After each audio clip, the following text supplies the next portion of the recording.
Hi friends, मैं अनुज आपका अपना चैनल सुपर स्टडी एमजेडीपी पर स्वागत करता हूं। अगर आप चैनल पर पहली बार आए हैं तो बेल आइकन को प्रेस करिए, लाइक करिए और शेयर करना ना भूलिए दोस्तों। तो चलिए हम बताते हैं इस वीडियो में हम पढ़ने वाले क्या है। कक्षा 9वीं का क्या पढ़ेंगे? गणित।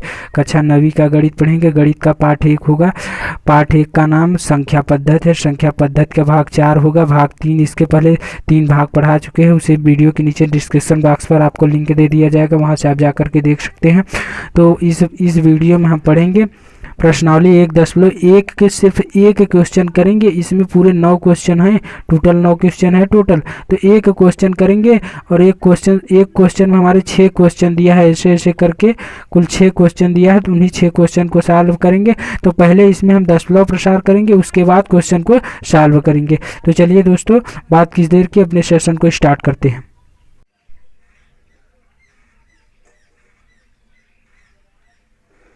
तो चलिए दोस्तों, हम दशमलव प्रसार करते हैं। देखिए यहाँ पर हम आपके सामने यहाँ पर लिख भी दिए हैं कि दशमलव प्रसार हम करने जा रहे हैं। तो दशमलव प्रसार को कुछ हम इस प्रकार 2 तरह से डिवाइड कर दिए हैं। देखिए पहले लाइन इस तरफ से ला करके यहाँ पर हम क्या लिखे हैं? शांत, और इस तरफ लाइन ले जा करके अशांत लिखे हैं। तो दशमलव प्रसार को हम दो प्रकार डिवाइड कर दिए, पहला शांत और दूसरा अशांत। देखिए दोस्तों, शांत को इंग्लिश में क्या बोलते हैं? टर्मिनेटिंग बोलते हैं। और शांत दशमलव को क्या बोलते हैं? टर्मिनेटिंग। शांत दशमलव उसे कहेंगे जिसका शेष फल 0 होना चाहिए। इस बात पे हमें फोकस करना है दोस्तों कि शेष फल जिसका 0 होगा वही शांत दशमलव होगा। और अशांत दशमलव कौन होगा? अर्थात नॉन टर्मिनेटिंग कौन सा होगा? जिसका शेष फल 0 नहीं होगा। 0 नहीं होगा, इस बात को समझना है दोस्तों कि जिसका शेष फल 0 नहीं होगा उसे अशांत दशमलव कहते हैं। ठीक है। तो देखिए हम शांत दशमलव कैसे, उदाहरण के तौर पर हम 25/2 लिख दें। अगर 25/2 में हम भाग देंगे तो कुछ इस प्रकार देंगे, और इस भाग को जब देंगे तो कितना आएगा? यहाँ पर 2 बार, एक बार ले गए तो यहाँ 2 आ गया, और 2 आया तो ये कट गया। यहाँ पर फिर 5 उतारे, फिर 2 बार गया तो यहाँ 4 आ गया, फिर 1 बचा तो यहाँ दशमलव बढ़ा दिए तो ये 10 हो गया। 10 हो गया तो यहाँ 5 बार ले गए तो ये भी 10 हो गया। और 10 होने के बाद में यहाँ पर शेष फल कितना आ गया? 0 आ गया।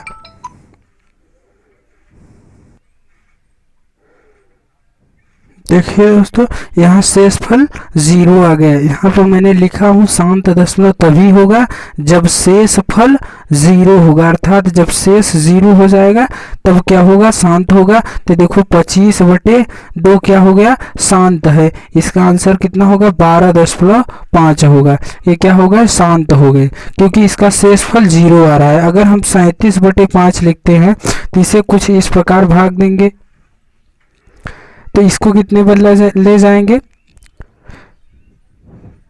7 बार ले जाएंगे। तो ये 7 बार आने पर यहाँ पर 35 हो जाएगा, और 35 होने के बाद ये घटकर 2 होगा तो यहाँ पर दशमलव बढ़ाएंगे तो ये 20 हो जाएगा। तो इसको हम कितना बार ले जाएंगे? 4 बार ले जाएंगे तो 20 ये भी हो जाएगा। कट करके शेष फल कितना आ गया? 0। देखो यहाँ पर भी शेष फल 0 आ गया। तो क्या ये क्या हो गया हमारा? ये हमारा कौन सा है? शांत दशमलव है। ये सभी शांत दशमलव हैं। ये जो आ रहे हैं जब शेष फल 0 आ जाते हैं तो ये सब हमारे शांत हो जाएंगे। अगर इसी तरह हम 22/7 लिखें, 22/4 को हम अगर इसको भाग देंगे तो क्या होगा कि अगर हम कितनी बार ले जाएंगे? हाँ, 5 बार ले गए, यहाँ 20 आ गया, और 20 आ गया तो यहाँ घट करके 2 आ गया, यहाँ दशमलव बढ़ा दिए तो ये 20 हो गया। तो फिर 5 बार ले गए तो ये फिर 20 हो गया, और यहाँ कट करके 0 शेष फल। देखिए यहाँ पर शेष फल आपका 0 आना चाहिए तभी शांत दशमलव होंगे। तो इसका आंसर 5.5 हो गया, अर्थात ये शांत दशमलव, ये शांत दशमलव, ये भी जो है शांत दशमलव। और अशांत दशमलव ये होंगे जिनका शेष फल 0 नहीं होगा। शेष फल जैसे 1/7 है, और 1/7 को जब हम भाग देंगे, देखिए दोस्तों यहाँ पर हमारा पूरा 1/7 का भाग हो नहीं पाएगा, इसलिए हम डायरेक्ट आपके सामने आंसर लिख देते हैं कि 1/7 का भाग क्या होगा? तो 0 दशमलव क्या होगा? 0.1428557 करके ये बार बार ऐसे ज्यादा रहेगा। तो इसमें तो शेष फल कभी 0 आएगा नहीं, तो जीरो नहीं आएगा तो ये दशमलव प्रसार में जाता रहता है, कभी जीरो नहीं आएगा तो ये खत्म नहीं होगा। जब जीरो नहीं आएगा तो खत्म नहीं होगा, तो अर्थात ये जाता रहेगा।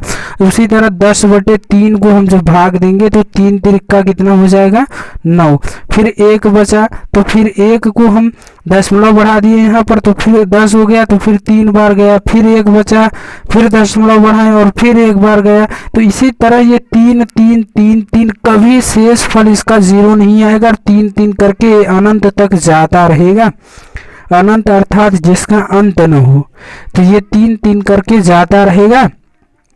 तो इन 3 को हम कुछ इस प्रकार लिखेंगे, ये जो बार बार 3 हमारा, ये जो बार बार 3 आ रहा है, इस 3 को हम कुछ इस प्रकार लिखेंगे, 3 पर बार लगा देंगे। इस बार का मतलब है कि ये संख्याएं बार बार आ रही है, जिस संख्या पर ये बार लग जाता है वो संख्या बार बार आती है, अर्थात 3 पर ये लगा है बार, तो 3 बार बार देखिए यहाँ पर आ रहा है, इसलिए इसे पर बार लगा है। अगर हम 20/6 लिखे तो इसको हम भाग देंगे तो 3 दशमलव, देखो 6 1 6 6 त्रिक 18, तो अभी कितना बचा है 2, 2 के आगे दशमलव बढ़ाएंगे, यहाँ 3 के आगे दशमलव बढ़ाएंगे तो 20 हो जाएगा, 20 होगा तो फिर 3 बार जाएगा, तो ये 3 3 बार हमारा जाता रहेगा। तो ये कुछ इस प्रकार होगा, 3 3 3 करके आता रहेगा, कभी शेष फल जीरो नहीं होगा। अगर शेष फल जीरो हो जाता तो वो शांत होता, और जब शेष फल जीरो नहीं होगा तो वो अशांत होगा, अर्थात नॉन टर्मिनेटिंग होगा, टर्मिनेट नहीं होगा वो। तो इसे हम कुछ इस प्रकार लिखेंगे, 3.3 पर बार, क्योंकि ये संख्या बार बार आ रही है इसलिए हम क्या कर दिए, बार लिख दिए हैं। तो चलिए दोस्तों, अशांत दशमलव में हमें कुछ देखने को इस तरह इंटरफेस मिला होगा कि इसमें संख्या बार बार आ रही है, लेकिन इस भाग में संख्या बार बार नहीं आ रही है और इसमें बार बार आ रहा है। तो अशांत दशमलव को एक बार फिर से हम लोग कैटेगराइज करते हैं, फिर से देखते हैं आगे। अशांत दशमलव को 2 प्रकार से हम अशांत दशमलव को बांटते हैं और देखेंगे क्या होता है। अशांत दशमलव का परिचय फिर से एक बार देखते हैं, ठीक है। तो देखिए, चलिए दोस्तों, हम आपके सामने इंटरफेस कुछ इस तरह ला दिए हैं अशांत दशमलव का। तो देखिए, अशांत दशमलव को इंग्लिश में नॉन टर्मिनेटिंग बोलते हैं, पहले भी आपको बता चुके हैं। अशांत दशमलव को हम 2 प्रकार से बांटते हैं। पहला है अनवसानी आवर्ती, इस बात को समझना है, अनवसानी आवर्ती, आवर्ती पे आपको फोकस करना है, रिकर्निंग जिसे हम लोग बोलते हैं। और इस पे क्या करना है, इसे एक और नाम से जानते हैं, अनवसानी पुनरावृत्ति। पुनरावृत्ति का मतलब होता है जिस अंक की पुनरावृत्ति होती है उसे अनवसानी पुनरावृत्ति कहते हैं। आवृत्ति या अनवसानी पुनरावृत्ति एक ही चीज है, आप चाहे अनवसानी आवृत्ति कहिए या फिर अनवसानी पुनरावृत्ति कहिए, ये दोनों ठीक है, ठीक है। क्योंकि आवर्ती का मतलब भी होता है बार बार आने का, और पुनरावृत्ति का मतलब है पुनरावृत्ति करना, अर्थात बार बार वही संख्या आना। और एक है हमारा अनवसानी अनावर्ती, अर्थात जो बार बार नहीं आता। अनावर्ती, यहाँ पर आवर्ती है दोस्तों, यहाँ पर अनावर्ती है, अनावर्ती। तो अनावर्ती मतलब जो बार बार रिकर्निंग ना हो, जो बार बार संख्याएं ना हो। अनवसानी पुनरावृत्ति, अपुनरावृत्ति पर आपको फोकस करना है। यहाँ पर पुनरावृत्ति है अर्थात संख्याओं की पुनरावृत्ति होती है, लेकिन अपुनरावृत्ति यहाँ पर लिखा है तो संख्याओं का पुनरावृत्ति यहाँ पर नहीं होता है। देखिए, जैसे यहाँ पर हम उदाहरण लिखे हैं, अगर 10/3 में जब हम भाग देते हैं तो ये 3 की पुनरावृत्ति हो रही है, इसीलिए अनवसानी पुनरावृत्ति कहते हैं। ये 3 का बार बार पुनरावृत्ति हो रहा है, इसलिए इसे हम 3 पर बार लगा दिए। और 3 पर जब हम बार लगा दिए, इससे हमें पता चल गया कि 3 का जो है बार बार पुनरावृत्ति हो रहा है, इसलिए इसे हम अनवसानी पुनरावृत्ति या अनवसानी आवर्ती कहते हैं। आवर्ती का भी मतलब दोस्तों पुनरावृत्ति ही होता है। अगर 20/6 लिखे और इसे जब हम भाग देंगे तो ये कुछ इस प्रकार 3.33 करके हमारे सामने बार बार यही 3 आएगा। तो हम इस 3 को किस इस प्रकार लिखेंगे, 3.3 पर बार। अब देखिए, 3.3 पर बार लिख दिए तो ये संख्या बार बार आई है, इस संख्या इस 3 की पुनरावृत्ति हो रही है, इसीलिए अनवसानी पुनरावृत्ति कहते हैं। और जब पुनरावृत्ति नहीं होगी संख्याओं का तो अनवसानी अपुनरावृत्ति कहेंगे, तब पुनरावृत्ति नहीं कहेंगे। देखिए इस परिमेय संख्या का मतलब कुछ और है दोस्तों, तो अभी इस परिमेय संख्या का मतलब आपको बाद में बताएंगे कुछ समय बाद। देखिए यहाँ पर अनवसानी अनावर्ती के कुछ उदाहरण देखते हैं। अगर 1/7 को जब हम भाग देते हैं तो 0.142857, देखिए यहाँ पर किसी संख्या की पुनरावृत्ति हो रही है, तो आप बोलोगे नहीं, क्योंकि यहाँ पर जब संख्या की पुनरावृत्ति नहीं होती है, जब संख्याओं की पुनरावृत्ति नहीं हो रही, तो ये क्या हो जाएगा, अनवसानी अनावर्ती। और जब संख्याओं की पुनरावृत्ति होगी तो अनवसानी पुनरावृत्ति होगा। जैसे √2 का मान कितना होता है दोस्तों, तो 1.4142135637 करके ये बार बार देखिए यहाँ पर आता रहेगा और अनंत तक आता रहेगा। इसका कोई अंत नहीं है, अर्थात इसका शेषफल तो शून्य होगा नहीं, तो ये अशांत होगा।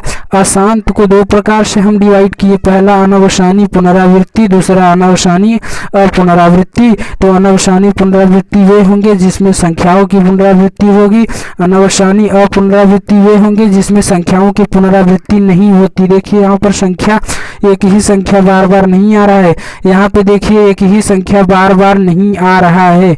और जैसे पाई क्या है हमारा, पाई भी एक, इसमें जब पाई का हम देखो, करणी में 2 का मान 1.414 हम लोग पढ़ते हैं, बस 414 पढ़ते हैं, लेकिन इसका एग्जैक्ट वैल्यू ये होता है, एग्जैक्ट मान ये होता है। और पाई का मान हम लोग 22/60 पढ़ते हैं, और जबकि 22/7 करणी का मान नहीं, पाई का मान एग्जैक्ट वैल्यू नहीं होता है।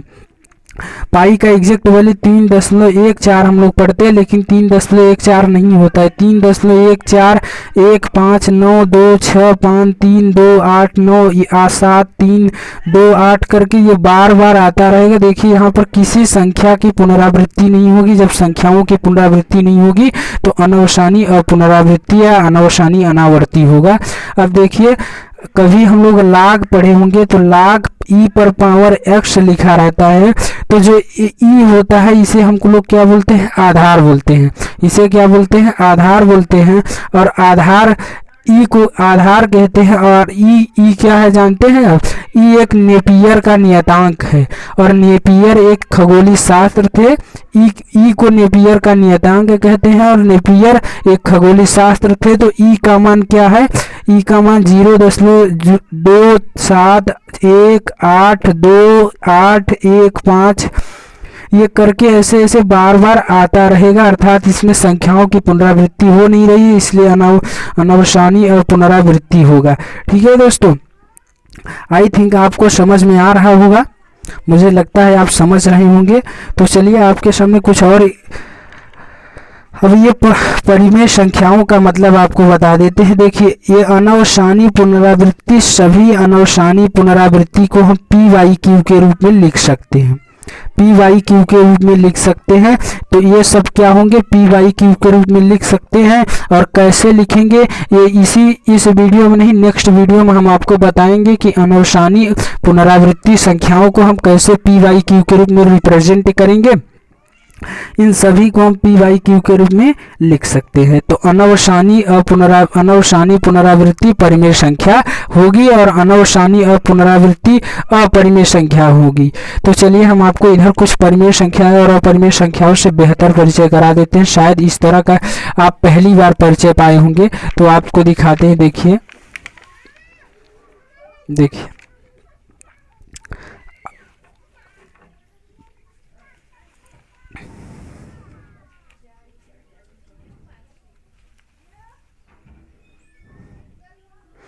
तो चलिए देखिए दोस्तों, हम आपको दिखाते हैं संख्या रेखा पर प्रदर्शित संख्या। तो हम आज संख्या रेखा पर प्रदर्शित करेंगे अपनी संख्याओं को। तो देखिए जब संख्या रेखा पर हम प्रदर्शित करते हैं तो कुछ इस प्रकार करते हैं, इधर भी और इधर। देखो इधर 0 के दाएं तरफ हमारी जो संख्या होती है वो धनात्मक होती है, 0 के बाएं तरफ की सभी संख्याएं ऋणात्मक होती है। देखिए यहाँ इंटरफेस कुछ इस तरह दिख रहा होगा, और यहाँ पर देखिए 0 के दाएं तरफ की सभी संख्याएं धनात्मक हैं। यहाँ पर एक बार अनंत तक जाती रहेगी, और इधर भी लगा है अनंत तक जाने के लिए। तो देखिए दोस्तों, यहाँ से 1 से लेकर के अनंत तक 1 से लेकर अनंत तक के हमको प्राकृतिक संख्या बोलते हैं।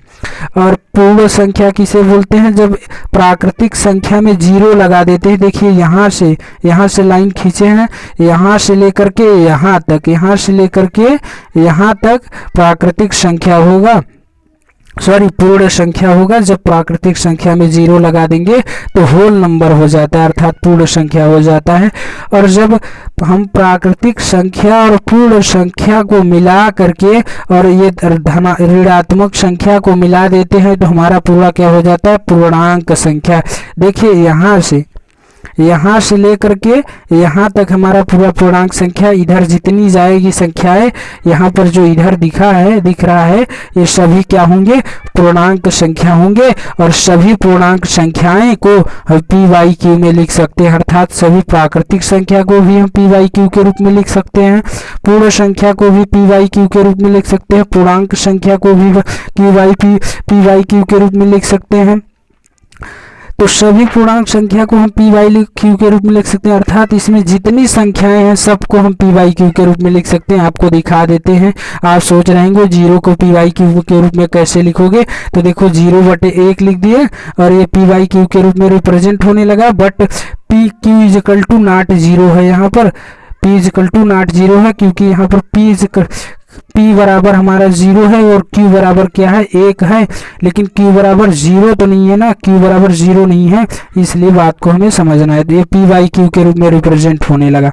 अगर इसी को हम ऐसे कुछ करें, देखिए तो सारी आपको दिख नहीं रहा था, इसलिए देखिए यहाँ पर p = क्या है? 0 और q = 1 है और q = नॉट 0, क्योंकि यहाँ पर q 0 नहीं है, इसलिए ये क्या हो गया? परिमेय संख्या। अगर यहाँ पर हम मान लीजिए कोई इसमें से संख्या ले लोगे, अगर मान लीजिए आप यहाँ पर 11 ले लेते हैं तो 11 को हम p/q के रूप में कर सकते हैं, इसके बटे 1 कर देंगे तो p/q के रूप में रिप्रेजेंट होने लगा। But q = not 0। देखिए q = यहाँ पर क्या है? 1 है।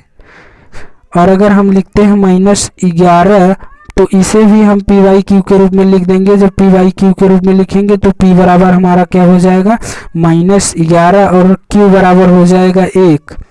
तो q = क्या है कि 0 नहीं हो रहा है ना, इसलिए क्या हो गए? सभी पूर्णांक संख्याएं क्या होती है? परिमेय संख्या होती है।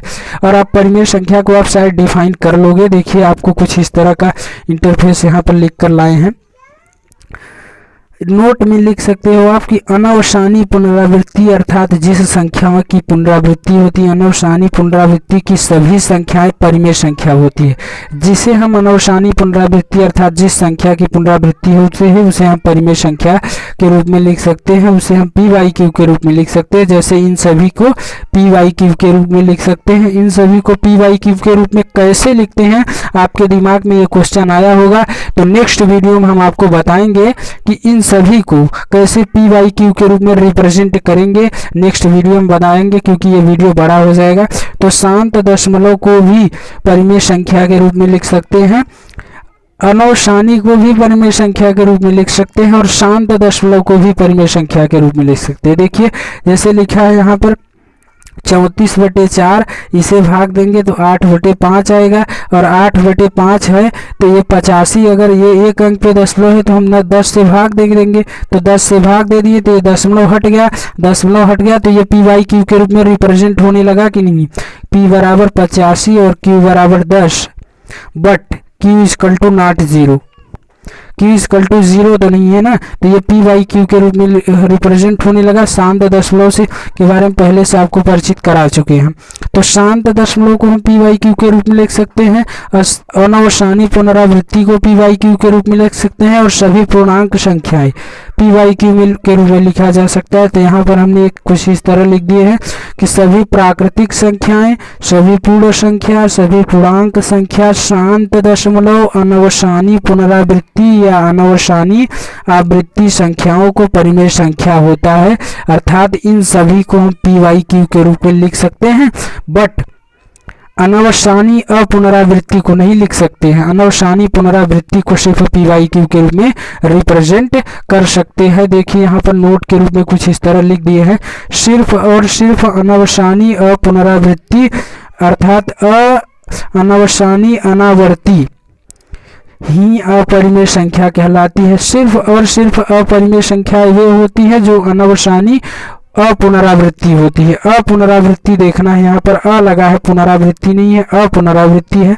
अनवसानी अपुनरावृत्ति को हम पी वाई क्यू के रूप में नहीं लिख सकते हैं, बाकी सभी संख्याओं को पी वाई क्यू के रूप में लिख सकते हैं। तो आपको जहाँ भी भाग देने पर अनवसानी अपुनरावृत्ति हो तो समझ जाना कि वहाँ पर ये अपरिमेय संख्या है। अपरिमेय संख्या के कुछ उदाहरण हम यहाँ पर लिख दिए हैं। करणी में 2, करणी में 5, करणी में 3, पाई और ई, ये सभी क्या हैं हमारे, ये सभी अपरिमेय संख्या हैं। ये सभी क्या है, अपरिमेय संख्या है। तो ठीक है दोस्तों, तो चलिए दोस्तों, हमने जो दशमलव प्रसार किया था शायद आप वो सभी चीज़ें समझ चुके होंगे। अगर वो चीज़ें आप समझ चुके हैं तो यहाँ आपकी कोई भी प्रॉब्लम नहीं होगी, यहाँ आपके सभी क्वेश्चन आसानी से सॉल्व हो जाएंगे।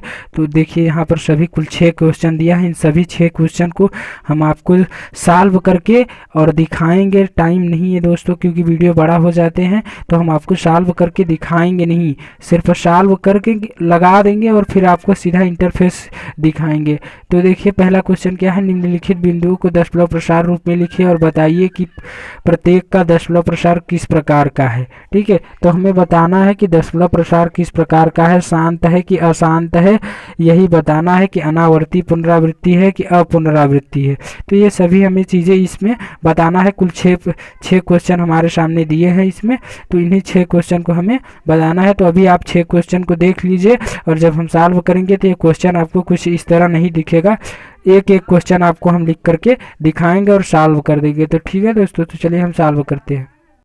देखिए दोस्तों, मेरा ये पहला क्वेश्चन है, तो इस क्वेश्चन को हम आपको सॉल्व करके दिखाएंगे, बाकी सभी क्वेश्चन को आप लगाएंगे और हम लगा के दिखा देंगे। तो देखिए 36 बटे, इसे हम कुछ इस प्रकार लिख देंगे और लिखने के बाद में क्या करेंगे, यहाँ ये छोटा है 36 हमारा क्या है, ये 36 छोटा है, तो हम यहाँ पर 0 बढ़ाएंगे और पहले 0 बढ़ाएंगे तो ये हो जाएगा 36 कुछ इस प्रकार। और यहाँ दशमलव ये जो बढ़ाए हैं इसलिए यहाँ पर 0 बढ़ा देंगे, तो हम 3 बार ले जाएंगे तो ये 300 हो जाएगा, और 300 हो जाएगा तो यहाँ 60 बचेगा।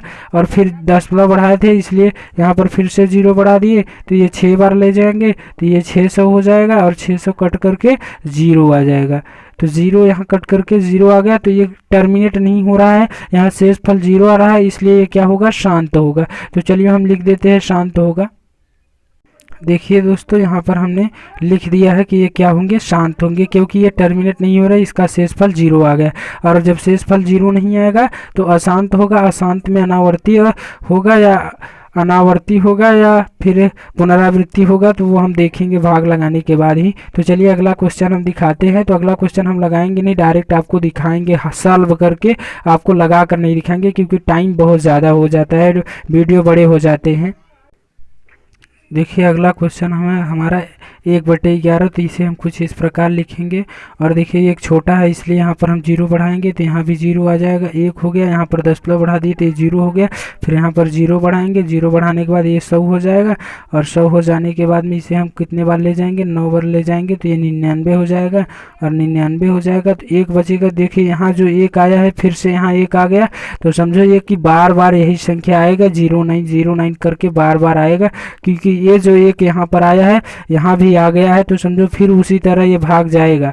तो बार बार जब हमारा ये संख्या आएगी तो हमें क्या करना है कि 09 जो है हमारा बार बार आएगा, तो इसलिए इस पर हम बार लगा देते हैं। ठीक है, तो यहाँ पर हम लिख देते हैं ये कौन हो जाएगा। देखिए तो अनवसानी पुनरावृत्ति यहाँ पर हम लिख दिए हैं, क्योंकि ये संख्याएं बार बार आ रही है इसलिए अनवसानी पुनरावृत्ति होगा। पिछले वीडियो आपने जो हम पेज पर इंटरफेस कुछ आपको दिखाए थे वो देखे होंगे, तो यहाँ पर आपको समझ में आए होंगे सभी चीज़ें। चलिए अगला क्वेश्चन दिखाते हैं। देखिए दोस्तों, मेरा अगला क्वेश्चन है 4 सही 1/8, इसे हम 8 चौक 32, 1 33, 33/8 लिख देंगे। और ये 8 कुछ इस प्रकार, इसको हम कुछ इस प्रकार लिखेंगे, और इस प्रकार लिखने के बाद हम डिवाइड करेंगे। डिवाइड करने के बाद कितनी बार हमारा जाएगा, ये 4 बार गया, 8 चौक 32 आ गया, यहाँ पर बचा 1, फिर यहाँ पर पॉइंट लगा दिए तो ये हो गया 10 हो गया, तो 1 बार ले गए, 1 बार ले जाने पर हो गया, यहाँ पर 2 बचा, फिर हम कितने बार ले जाएं, दशमलव बढ़ाए थे तो यहाँ 2 बार ले गए, ये 16 हो गया, यहाँ पर 4 आ गया, फिर 5 बार ले जाएंगे, यहाँ 10 बढ़ाया तो 0 बढ़ाया, 8 5 40 हो गया, ये कट करके क्या आ गया 0 0 आ गया, तो क्या होगा शांत होगा। देखिए यहाँ पर हमने लिख दिए हैं कि ये शांत होगा क्योंकि इसका शेषफल 0 आ गया है। तो पिछले हमने आपको बताया पीछे कि शेषफल 0 आने पर शांत होता है। चलिए अगला क्वेश्चन दिखाते हैं। देखिए अगला क्वेश्चन मेरा ये है 3/13। अगला क्वेश्चन जो हमारे बुक में दिया है प्रश्नावली 1.3 का पहला क्वेश्चन का जो चौथा क्वेश्चन दिया है 3/13 दिया है, तो इसे हम कुछ इस प्रकार लिख सकते हैं। लिखने के बाद अब हम डिवाइड करेंगे तो यहाँ 0 0 आ जाएगा यहाँ, फिर ये हो जाएगा 3, यहाँ 10 बढ़ाएंगे तो ये 30 हो जाएगा, फिर 2 बार ले जाएंगे तो ये हो जाएगा 13 दूना 26, तो यहाँ 26 लिखेंगे। 26 के बाद यहाँ कितना बचेगा 4 बचेगा, तो फिर 10 बढ़ाया तो 0 भी बढ़ा सकते हैं, तो कितना बार ले जाएंगे 3 बार ले जाएंगे, 13 3 39 हो जाएगा, और फिर यहाँ क्या होगा 1 बचेगा, फिर कितने बार ले जाएं। अब देखिए 1 बचा है तो यहाँ 0 बढ़ा देंगे तो नहीं जा रहा है, इसलिए यहाँ पर 0 बढ़ाने के बाद क्या करेंगे 0 बढ़ा देंगे, तो कितने बार ले जाएंगे 7 बार। 30 तो 91 हो जाएगा, और 91 होने के बाद हम यहाँ पर 9 आ जाएगा, फिर कितने यहाँ पर 10 बढ़ाया तो 0 भी बढ़ा सकते हैं, तो 90 हो गया। 90 हो गया तो देखिए यहाँ पर हम कर दे रहे हैं, तो यहाँ पर हम लिखते हैं 90, यही वाला 90 लिखते हैं। यही वाला 90 लिखने के बाद कितने बार 6 बार ले जाएंगे, 3 6 78 हो जाएगा, तो 78 हो गया, तो यहाँ बचा 12 बचा, तो फिर 0 बढ़ाएंगे क्योंकि 10 बढ़ा है, तो यहाँ कितना हो जाएगा, तो यहाँ पर 9 बार ले जाएंगे हम, यहाँ 9 लिख देंगे। यहाँ 9 लिखने के बाद यहाँ देखिए 13 117, तो यहाँ हम 117 लिख देंगे, तो घटकर हमारा 3 आ गया। तो देखिए यहाँ पर 3 फिर से यही 3 आया है जो पहली बार 3 आया था, इसलिए यही 3 का फिर से 3 आ गया, तो अर्थात इन्हीं संख्याओं का बार बार पुनरावृत्ति होगा, तो इसलिए क्या हो जाएगा अनवसानी पुनरावृत्ति। यहाँ पर लिख दिए हैं अनवसानी पुनरावृत्ति। देखिए यहाँ पर ये जो 3 आया है हमारा, 3 बार हमारा यहाँ भी 3 आ गया है, तो फिर से यही प्रोसेस हमारा आने लगेगा, इसलिए यहाँ पर हम लिख दिए हैं अनवसानी। यहाँ पर लिख दिए हैं अनवसानी पुनरावृत्ति, ये जो है इन्हीं संख्याओं की बार बार पुनरावृत्ति होगी। तो चलिए नेक्स्ट क्वेश्चन पर चलते हैं। अगला क्वेश्चन हमारा 2/11, इसे कुछ इस प्रकार हम लिखेंगे। इस प्रकार लिखने के बाद हम डिवाइड करेंगे, 2 छोटा इसलिए यहाँ पर 0 बढ़ गया, तो ये 0 बढ़ गया, यहाँ आ गया, फिर 10 बढ़ाते हैं, यहाँ 20 हो गया, तो 1 बार ले जाएंगे, तो यहाँ 11 आएगा, 11 यहाँ 9 बचा, फिर यहाँ पर 10 बढ़ाया 0 बढ़ा देंगे, तो फिर यहाँ पर लिख देंगे 8 बार ले जाएंगे, 11 88 हो जाएगा, तो फिर कितना बचेगा यहाँ पर 2 बचेगा। देखिए यहाँ पर जो 2 बचा है यहाँ भी 2 आ जा रहा है, इसलिए क्या होगा इसी का पुनरावृत्ति होने लगेगा, इसलिए अनवसानी ये यहाँ पर हमने लिख दिया है अनवसानी पुनरावृत्ति, क्योंकि ये यहाँ पे देखिए 2 आया है, यहाँ पे यही 2 आ गया, तो यही प्रोसेस हमारा फिर से आने लगेगा, इसलिए ये बार बार 1 8 आएगा, इसलिए इसके ऊपर बार लगा दिए, तो अनवसानी पुनरावृत्ति हो गया। नेक्स्ट क्वेश्चन पर चलते हैं। देखिए हमारा क्वेश्चन कुछ इस प्रकार इंटरफेस आपके सामने दिख रहा होगा, 329/400 बराबर, इसे हम कुछ इस प्रकार लिख देंगे। लिखने के बाद हम क्या करेंगे सॉल्व करते हैं। चलिए देखिए, तो हम देखिए 329 छोटा है, इसलिए यहाँ पर हम 0 बढ़ाएं, तो ये भी हो जाएगा 0, और यहाँ आ गया 329, और फिर 10 बढ़ा दिए तो यहाँ 0 हो गया, तो हम इसको 8 बार ले जाते हैं, तो 8 बार ले जाएंगे तो कितना हो जाएगा 8 चौक 32 हो गया। यहाँ पर इसको जब घटाते हैं, यहाँ भी देखिए 32 है, यहाँ घटाने पर क्या आएगा 90 बचेगा, तो यहाँ पर कितने बार फिर से ले जाएंगे 2 बार ले गए, यहाँ पर 0 बढ़ गया, 2 बार ले गए तो 800 आ गया, तो फिर 100 बचा, इसलिए फिर से हम यहाँ पर 0 बढ़ा दिए, और 0 बढ़ाने के बाद कितने बार ले जाएंगे हम फिर से 2 बार ले जाएंगे, फिर 800 आ जाता है हमारा, फिर यहाँ पर 200 बचा, इन 200 को हम यहाँ लिख लेते हैं।